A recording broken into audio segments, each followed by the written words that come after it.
San. Un jour, Mia ramassait des champignons pour préparer un bon dîner pour son grand-père. Poppy l'accompagnait.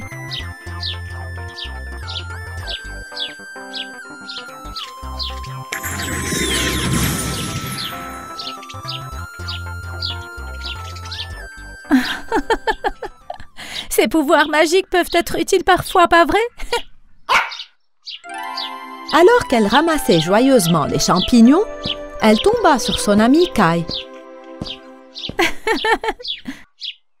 Oh, qu'est-ce que tu fais ici, Kai?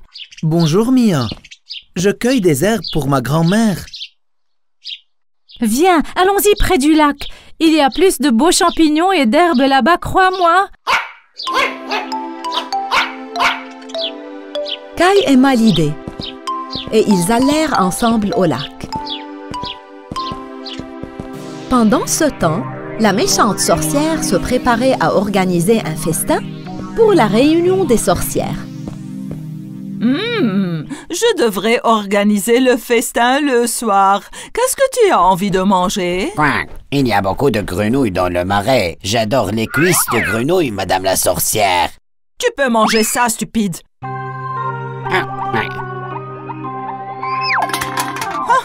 J'ai trouvé. Eh bien, un poulet cuit croustillant serait très bon, mais il faut que je trouve un poulet. Quoi? Je sais très bien où le trouver. Où donc, dis-moi. Je te le dirai si tu me donnes un peu de ton repas. Dis-le-moi maintenant ou je te transforme en pierre. D'accord, je vais te le dire. Un troupeau de poulets vit au bord du lac. La sorcière prit son sac et monta aussitôt sur son balai. Viens avec moi, moucharde. Montre-moi où se trouve ce lac. Le corbeau et la sorcière se mirent en route vers le lac, là où vivait le troupeau de poulets. Lorsqu'ils arrivèrent au lac, le corbeau montra du doigt le lac en dessous. Les voilà. La sorcière descendit en piqué avec son balai pour attraper la mère poule.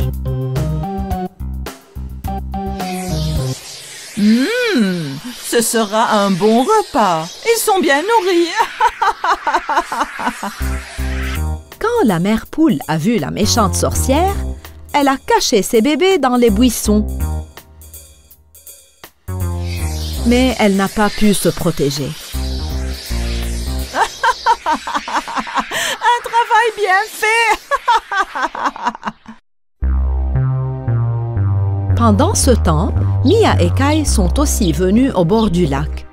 Regarde Mia, il y a beaucoup de beaux champignons ici. Soudain, ils ont entendu Poppy aboyer. Poppy nous appelle. Allons voir tout de suite.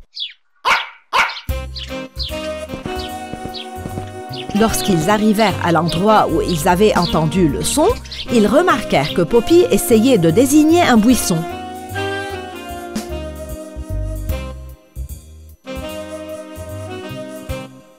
Ah, il y a beaucoup de poussins ici. Mais pourquoi pleure-t-il, Mia? Mais où est leur mère? Peut-être que quelque chose lui est arrivé? À ce moment-là, une taupe sortit sa tête de son terrier. Il leur a dit que la méchante sorcière avait enlevé la mère des poussins. Mia était très bouleversée. Nous devons sauver leur mère de la méchante sorcière, sinon ces pauvres poussins seront sans mère, n'est-ce pas? Mia et Kai sont partis à la poursuite de la méchante sorcière. Bien sûr, Poppy les suivait. Comme Mia connaissait l'emplacement du château, elle savait quelle direction la sorcière allait prendre. Lorsque la sorcière vit des fraises sauvages sur son chemin, elle décida d'en ramasser et atterrit dans le champ de fraises. Avec ces fraises, je peux faire une tarte aux fraises dans la soirée. Ça va être très bon. La sorcière laissa le sac où elle avait mis la poule au pied d'un arbre. Garde un œil sur le sac corbeau et fais bien attention. D'accord, madame la sorcière. Oh, ces fraises sont délicieuses. Juste à ce moment-là, Mia et Kai arrivent aussi au champ. La sorcière est là! Elle ramasse des fraises! Nous devons agir maintenant! S'il vous plaît, Mia, laisse-moi faire. Non, Kai! Elle est très dangereuse! Nous devons agir ensemble! Attends ici, Mia. Je reviendrai. Je ne peux pas te mettre en danger. Non, Kai! Ne t'en veux pas! Mais Kai n'a pas écouté et a couru pour sauver la poule. Qu'est-ce que tu fais, toi, ici? Je vais sauver cette pauvre poule. Méchante sorcière. Donc, tu vas sauver la poule. Tu vas fondre comme une bougie sous le soleil maintenant.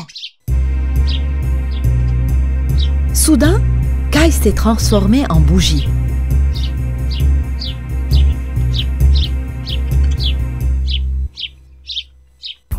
Mia a immédiatement agi lorsqu'elle a vu Kai. D'abord, elle a envoyé un nuage noir devant le soleil qui a fait fondre Kai. Je ne comprends pas d'où venait ce nuage. Qu'est-ce qui se passe? Mia est apparue. La sorcière était furieuse quand elle l'a vue. Mia, cette fois, tu es éliminée. Mia a utilisé sa magie pour détacher la corde du sac. Le poulet est en fuite! Le poulet s'enfuit! Attrape-le, espèce de corbeau inutile. C'est notre repas, espèce de corbeau. Ah! La sorcière est tombée dans un ruisseau. Alors Mia a immédiatement transformé Kai en lui-même. Qu'est-ce qui m'est arrivé? Ah, je vais te ruiner, corbeau! Sauve-moi d'ici! Fouillons vite avant que la sorcière ne sorte de l'eau.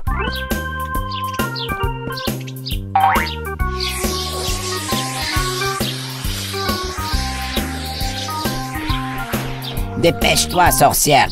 Attention, il s'enfuit! Ah, ils sont partis! Le beau poulet a aussi disparu. Il n'y a pas de manche à balai non plus. Comment allez-vous revenir? Dites-moi comment. Un jour, je prendrai ma revanche sur ces enfants. J'ai faim. Trouve-moi à manger. Tu es un oiseau inutile. Disparais, je ne veux plus te voir. Finalement, les enfants ont repris la poule. La mère et les poussins étaient très heureux d'être à nouveau ensemble. Vous avez votre mère maintenant, les petits poussins. Faites attention à la sorcière la prochaine fois, d'accord? Kai essayait toujours de comprendre ce qui se passait. Il demanda à Mia, intriguée. Mais comment as-tu détaché le sac et libéré le poulet? On a volé sur le balai de la sorcière. Comment as-tu fait ça? Et dis-moi enfin, comment m'as-tu sauvé? Un peu de chance, un peu de courage. Prenons nos paniers et rentrons vite. Nos familles nous attendent avec impatience. Il était une fois une pauvre femme veuve qui vivait dans un village. Cette femme avait un fils qui s'appelait Jacques. Jacques était un garçon très paresseux. Il n'aidait jamais sa mère à la maison. Il ne travaillait pas non plus pour gagner de l'argent.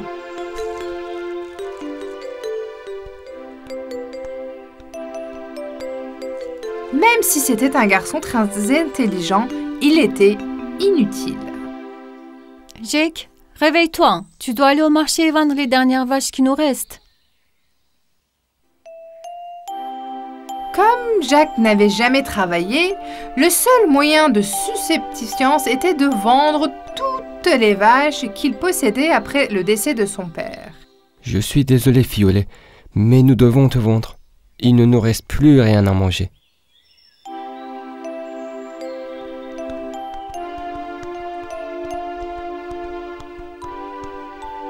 Sur son chemin vers le marché, Jack a rencontré une vieille femme étrange. Bonjour, jeune homme. Où vas-tu? Je vais au marché pour vendre notre vache. Ne te donne pas la peine d'y aller. Si tu me donnes la vache, je te donnerai un peu de mes haricots magiques en échange. Qu'est-ce que tu en dis? Jacques n'a pas aimé cette offre, mais la femme a insisté. Regarde, ce sont des haricots magiques. Ils te rendront riche. Tu es sûr que tu ne les veux pas? Quoi? Tu as des riches? Ok, je les prends. Jacques donna la vache à la vieille femme. Il prit les haricots et rentra chez lui. Maman, regarde, j'ai vendu la vache et maintenant nous avons des haricots magiques. Je n'ai même pas eu besoin d'aller à marché. Sa pauvre mère faillit s'évanouir car elle n'arrivait pas à croire ce qu'elle entendait. Quoi? Comment peux-tu faire ça, Jake? Je t'ai demandé qu'une chose, mais tu n'as même pas pu le faire. Dans ta chambre, maintenant.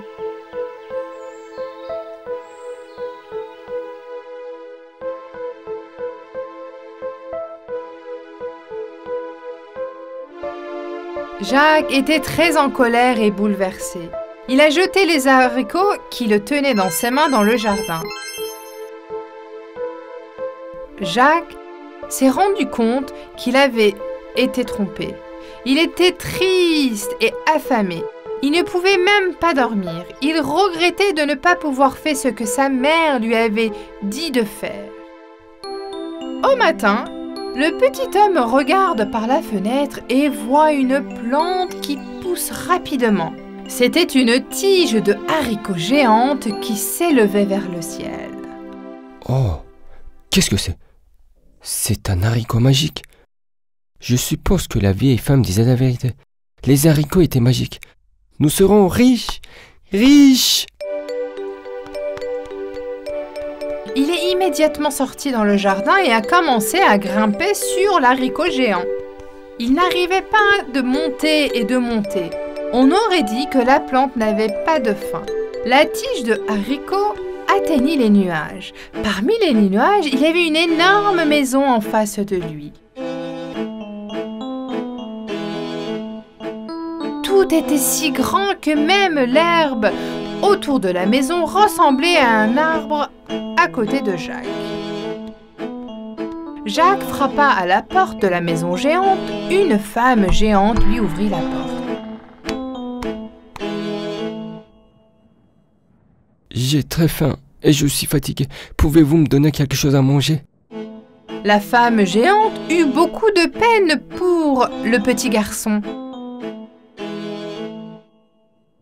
Entre, mais tu dois manger et partir avant que mon mari n'arrive. Il déteste les enfants et il peut te faire du mal. Jacques s'est immédiatement assis à la table. Quand il a commencé à manger, il a soudainement entendu une voix forte et effrayante. Fi, fa, fo, foum. Ça sent comme les enfants ici. Cette odeur me fait perdre l'appétit. Je n'aime pas ça. Où est-il? Le mari de la femme géante était un géant à allure horrible. Le sol tremblait quand il marchait. Vite, cache-toi dans le four, il ne doit pas te voir. Effrayé, Jacques se cacha tout de suite dans le four. Quand le géant ne trouva pas Jacques, il s'assit à table pour manger son dîner. Une fois qu'il eut terminé, il alla dans sa chambre pour faire une sieste. Il n'arrêtait pas de dormir. Je compte et je n'ai toujours pas fini. Jacques se rendit compte que le géant était parti. Alors il était sur le point de partir. Il remarquait une pochette pleine d'or sur la table. C'est donc ce qu'il voulait dire quand il répétait « je compte et je ne peux pas finir ». Jacques jeta la poche, qui ressemblait plus à un sac à compter de lui, et glissa le long du haricot magique. Maman, regarde tout l'or que je t'ai apporté. Nous ne sommes plus pauvres. Fils, où as-tu trouvé ça? J'espère que tu n'as rien fait de mal. Jacques a convaincu sa mère et elle était soulagée. Après un certain temps, Jacques ne pouvait s'empêcher de penser à la maison au sommet de la tige de haricot. Je me demande ce qui se passerait si je remontais là-haut. J'ai aussi de l'expérience maintenant. Un jour, il ne put résister et grimpa à nouveau sur l'haricot magique. Il se rendit à la maison du géant. La femme du géant était une femme très gentille et elle le laissa, entra à nouveau. Peu de temps après, le géant rentra chez lui. Dès que Jacques entendit ses pas, il se cacha dans le four. Le géant entra dans la maison joyeusement, mais son humeur changea soudainement. Il se mit en colère et grogna. Fi, fa, fo, foum. Je sens encore des enfants ici. Tu sais que je les déteste. Je sais qu'un enfant est venu dans notre maison aujourd'hui. Qui est-ce? Il n'y a pas d'autre odeur que celle du repas préparé. Et personne n'est venu aujourd'hui. Laisse-moi préparer ton dîner. Tu dois avoir faim. Le géant mangea jusqu'à qu'il soit complètement rassis. Avant d'aller dans sa chambre, il demanda à sa femme de lui apporter sa poule aux œufs d'or. Sa femme la posa sur la table. Je te commande un œuf d'or, un œuf d'or. La poule ponda un œuf d'or à chaque fois et le géant les metta dans un panier. Dès que le géant se rendit dans sa chambre, Jacques, qui avait tout vu à travers les trous du four, attrapa la poule et glissa le long du haricot magique pour rentrer chez lui.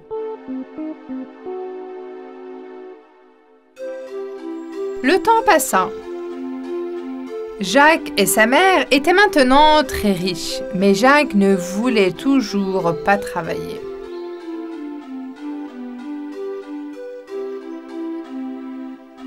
Il n'arrêtait pas de penser à l'endroit où vivait le géant. Il était intéressé par l'or. Je vais y aller encore une fois, mais cette fois je dois être plus prudent. Il grimpa le long du haricot et entra dans sa maison sans que la femme du géant ne le remarque. Il se cache à nouveau dans le four, mais dès que le géant entra dans la maison... Fi, fa, fo, foum. D'où vient cette odeur d'enfant? Je déteste cette odeur. La femme du géant, qui n'avait pas vu Jacques, entre, dit au géant. Tu cries comme ça à chaque fois que tu penses sentir un enfant? Tu peux chercher partout, tu verras qu'il n'y a personne d'autre que nous dans la maison. Le géant et sa femme ont cherché partout dans la maison, mais n'ont pas trouvé Jacques. Jacques s'était très bien caché. Après avoir repris son repas, le géant appela sa femme. « Peux-tu m'apporter ma harpe d'or ?»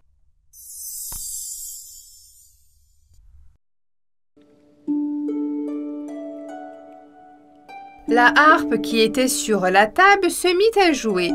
Une si belle musique que le géant, qui était complètement rassis, s'endormit profondément. Jacques vit le géant s'endormir, saisit la harpe et commença à courir. Mais la harpe magique se mit à crier. « Au secours! Au secours! On m'enlève !» Le géant entendit les cris de la harpe et se réveilla immédiatement. Il a couru après Jacques, le poursuivant.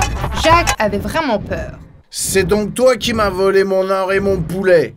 Je vais t'attraper et t'emprisonner à vie. » Jacques courut aussi vite qu'il le pouvait, sauta et glissa le long du haricot, tout en se tenant à la harpe. Le géant, qui ne pouvait pas glisser à cause de son énorme corps, était extrêmement en colère. Dès que Jacques a glissé et atteignit son jardin, il a coupé le haricot magique qui, avec le géant, s'est envolé très loin. Jacques était donc maintenant libéré du géant. Il s'est interrogé sur l'endroit où vivait le géant, mais il n'allait plus jamais pouvoir y retrouver. Jacques a sauvé sa vie de justesse. Il courut directement chez sa mère. Mère, ce que j'ai fait n'est pas bien. Tu m'avais prévenu, mais je ne t'ai pas écouté. Dorénavant, je ne prendrai jamais les affaires de quelqu'un sans lui demander d'abord. J'ai appris ma leçon. Plus de paresse. Je vais trouver un travail et travailler pour pouvoir prendre soin de toi. Oh, mon cher fils intelligent, je suis si heureuse. Après la décision de Jacques, la poule pondeuse d'œufs d'or commença à pondre des œufs normaux. Jacques apprit à jouer de la harpe magique car elle ne jouait plus toute seule. À partir de ce jour, Jacques et sa mère ont vécu une vie heureuse et paisible. Jacques gagnait maintenant son propre argent en tant que fermier. Il prenait soin de sa mère, il avait le meilleur travail parce que c'était celui qu'il savait faire. Il était une fois dans une forêt lointaine. Il y avait une famille d'ours. Le père ours, la mère ours et le bébé ours. L'aliment préféré de la famille ours était le gruau. Maman ours en faisait pour le petit déjeuner presque tous les jours. C'était bon et chaud. Maman, j'ai faim. Peux-tu m'apporter mes gros d'avoine? D'accord, mon chéri, mais c'est vraiment chaud. Tu devrais attendre un peu avant de le manger, sinon tu vas te brûler la langue. D'accord, maman. Alors allons faire une promenade et nous pourrons manger en revenant. Le temps est magique, de toute façon. Qu'est-ce que tu en penses? C'est une bonne idée. Allons nous promener. Maman, papa, vous pensez qu'on peut aussi aller chercher du miel? Bien sûr, pourquoi pas? Ok, allons-y alors. Suivez-moi. Ainsi, la famille ours est partie se promener. Pendant ce temps, de l'autre côté de la famille vivait une famille nommée Boucle d'Or, qui avait de longs cheveux blonds et bouclés. La petite fille qui vivait avec ses parents aimait la forêt car les écureuils et les lapins étaient ses amis. Ses parents l'avaient prévenue de ne pas aller loin dans la forêt, alors elle jouait près de leur maison. Ses boucles d'or rebondissaient lorsqu'elle chassait les lapins et les papillons. Ses longs cheveux bouclés étaient vraiment magnifiques. Un jour, Boucle d'Or demande à sa mère la permission d'aller dans la forêt. Maman, il fait si beau aujourd'hui. Je peux me promener un peu dans la forêt? D'accord, ma chérie, mais ne va pas trop loin. Assure-toi de rester sur le chemin. Oh, il y a des fraises sauvages sur ton chemin. Tu veux en ramasser pour moi? Je vais te faire de la confiture pour toi. Délicieux, je les adore. Avec un panier à la main, Boucle d'Or commença son voyage en suivant le chemin. Alors qu'elle se pavanait joyeusement ses boucles rebondissantes sur son dos, c'est ce qu'elle préfère faire.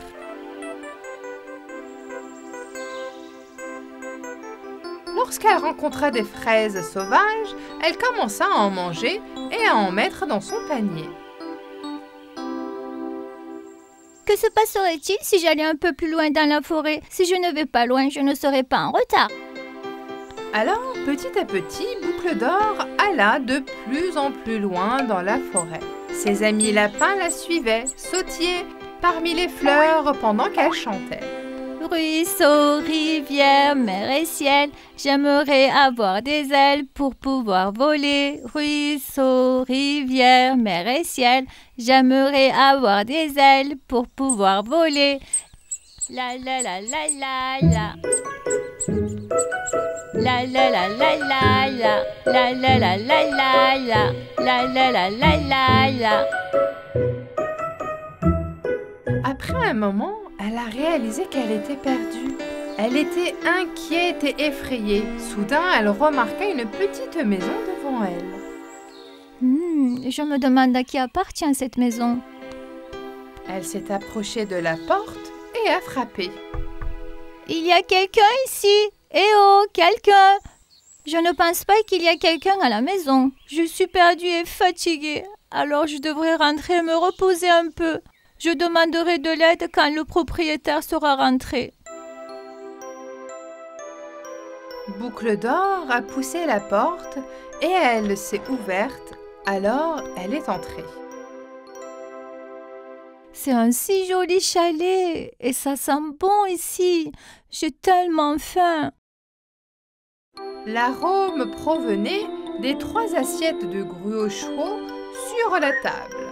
La plus grande assiette appartenait à Papa Ours, celle du milieu à Maman Ours et la plus petite celle de Bébé Ours. Boucle d'Or prit une cuillère de la plus grande assiette et se brûla la bouche. Oh, c'est si chaud! Puis elle essaya le gruau d'avoine de Maman Ours. Oh, c'est chaud aussi, je ne peux pas manger ça.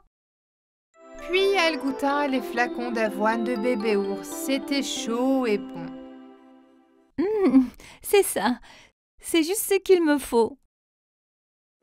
Elle l'a terminé d'un trait. Elle a ensuite fait le cours du chalet et a vu 3 chaises dans un coin. Il y avait 3 tailles différentes. Quand Boucle d'Or s'est assise dans la plus grande, elle a réalisé qu'elle était trop dure et inconfortable. Oh, c'est trop dur et pas confortable du tout. Elle essaya alors celle de Maman Ours. Il est dit de taille moyenne et un peu dure. Non, celui-là n'est pas pour moi non plus. Elle vit la chaise de Bébé Ours qui lui convenait parfaitement. Dès qu'elle a sauté sur la chaise, elle s'est assise et Boucle d'Or est tombée par terre. Aïe, ça fait mal. J'ai failli me casser la jambe. Mais qu'est-ce que c'est que cette chaise? Elle était si fatiguée qu'elle avait besoin d'un endroit pour se reposer. C'est alors qu'elle a vu 3 lits dans la pièce voisine. C'est génial. Je vais faire une sieste. Boucle d'Or grimpa dans la plus grand lit. Oh, c'est trop haut. J'ai l'impression d'être haut dans le ciel. Laisse-moi essayer le lit de taille moyenne. Quand elle s'est allongée dans ce lit, il était beaucoup trop mou et s'est enfoncée dedans. Ce n'est pas confortable non plus. Comment quelqu'un peut-il dormir dans ce lit? Je me demande vraiment qui vit ici, qui viendront bientôt pour que je puisse m'excuser d'être entrée chez eux, dans sa permission et aussi pour les dégâts que j'ai causés. Le 3e lit appartenait à Bébé Ours. Il était juste parfait pour Boucle d'Or. Oh, enfin! Celui-ci est parfait pour moi. Je vais faire une sieste. J'espère que les propriétaires de la maison viendront avant la nuit et m'aideront à retrouver le chemin de la maison. Elle s'est tout de suite endormie.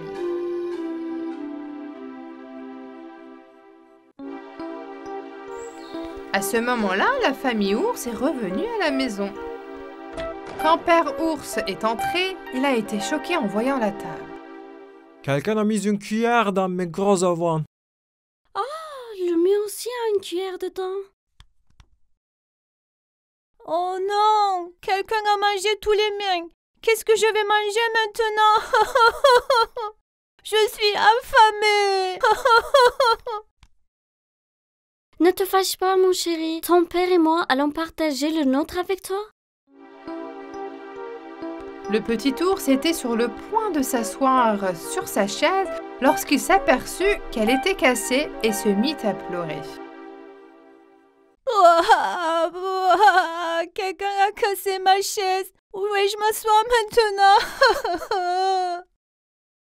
Le père ours savait que quelque chose d'étrange se passait. Ce n'est pas normal. Je me demande qui est entré dans notre maison. Allons voir dans la chambre aussi. Ils entrèrent tous dans la chambre et virent Boucle d'Or endormie dans le lit de Petit Ours. Oh! Il y a une fille qui dort dans mon lit. Maman! Maman! Réveille-la maintenant! Boucle d'Or entendit le cri de Bébé Ours et se réveilla immédiatement. Oh là là! tu es si belle. Quand Boucle d'Or vit 3 ours devant elle, elle a eu tellement peur qu'elle a sauté du lit et s'est enfuie par la porte pour aller dans la forêt. Je suppose qu'elle pensait que nous allions lui faire du mal. Regardez, elle a oublié son panier rempli de fraises sauvages. Pauvre fille. Boucle d'Or a couru si vite et par chance, elle a retrouvé le chemin de la maison. Elle frappa à la porte en pleurant. La mère de Boucle d'Or entendit sa voix et ouvrit la porte.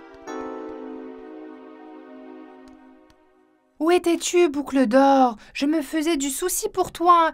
Que t'est-il arrivé ?» Boucle d'Or raconte à sa mère tout ce qui s'était passé. « Maman, je suis vraiment désolée. Je ne te désobéirai plus jamais. » Sa mère l'a embrassée et a essayé de la calmer. Boucle d'Or n'arrêtait pas de pleurer et de s'excuser. « Ne t'inquiète pas, tu es à la maison et en sécurité maintenant. » Oh non, j'ai oublié de m'excuser auprès de la famille ours, mais j'avais tellement peur. C'était la première fois que je me retrouvais face à face avec des ours. Ne t'inquiète pas, mon cœur. Je parie qu'ils savent que tu as couru parce que tu avais peur. À partir de maintenant, ne t'éloigne plus jamais de la maison. D'accord, maman, je te promets.